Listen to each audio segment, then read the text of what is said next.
પ્રશ્ન નંબર 7 ધોરણ 7 સ્વાધ્યાય 10 ધોરણ 6 પ્રશ્ન નંબર 7 સ્વાધ્યાય 10.1 શું કીધું છે? જેની બાજુઓના માપ 10 સેમી 14 સેમી અને 15 સેમી છે તેવા ત્રિકોણની પરિમિતિ શોધો.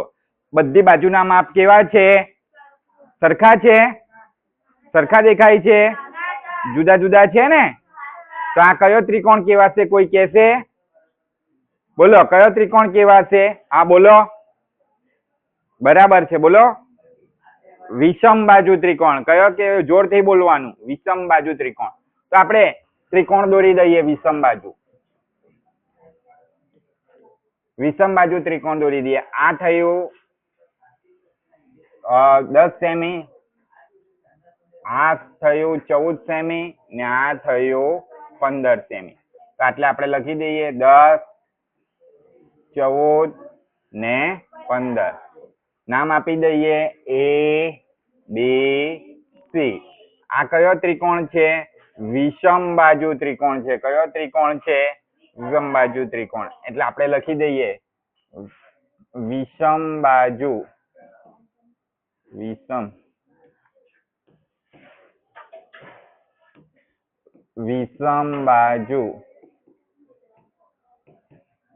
ત્રિકોણની પરિમિતિ બરાબર AB વત્તા BC વત્તા AC. AB કેટલા છે? તો AB છે 10, BC કેટલા છે? 15 ને AC કેટલા છે? 14. ચાલો 10 વત્તા 15 વત્તા 14 કરવાના છે. જો આપણને નહીં આવડે તો આપણે બાજુ પર કરીશું. 10 વત્તા 15 વત્તા 14. ચાલો 0 વત્તા 5 5, 5 ને 4 9. કેટલા થાય? 9. 1 વત્તા 1 2 ને 1 3. કેટલા આવ્યા? 39 સેમી આવ્યા. બધાનું ધ્યાન આટલે 39 સેમી. તો એટલે આપણને વિષમ બાજુ ત્રિકોણની પરિમિતિ મળી ગઈ. એટલે લખી દઈએ વિષમ બાજુ ત્રિકોણની પરિમિતિ કેટલી મળી આપણને? 39 સેમી. આ શું મળી? વિષમ બાજુ ત્રિકોણની પરિમિતિ મળી. ઓકે, ચાલો હવે બીજો દાખલો કરીએ. જુઓ બીજો દાખલો, ધ્યાન આપજો. બીજા દાખલામાં શું કીધું છે?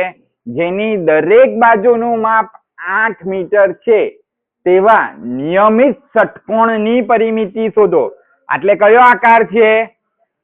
કયો આકાર છે? ષટકોણ આકાર છે. ષટકોણની કેટલી બાજુ હોય? કોઈ કહેશે? ષટકોણની કેટલી બાજુ હોય? 12 હોય? બોલો.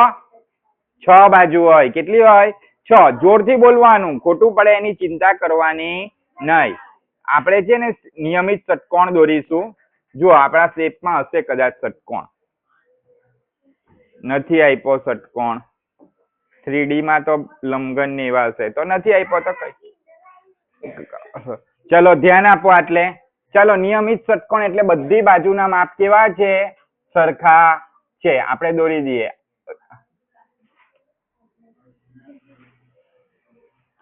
ચાલો રેખા લઈ લઉં. ચાલો જુઓ, દેખાયો? આ બીજી બાજુ, આ ત્રીજી બાજુ, આ ચોથી બાજુ, આ પાંચમી બાજુ, આ છઠ્ઠી બાજુ. કેવો ષટકોણ છે? આ નિયમિત ષટકોણ છે.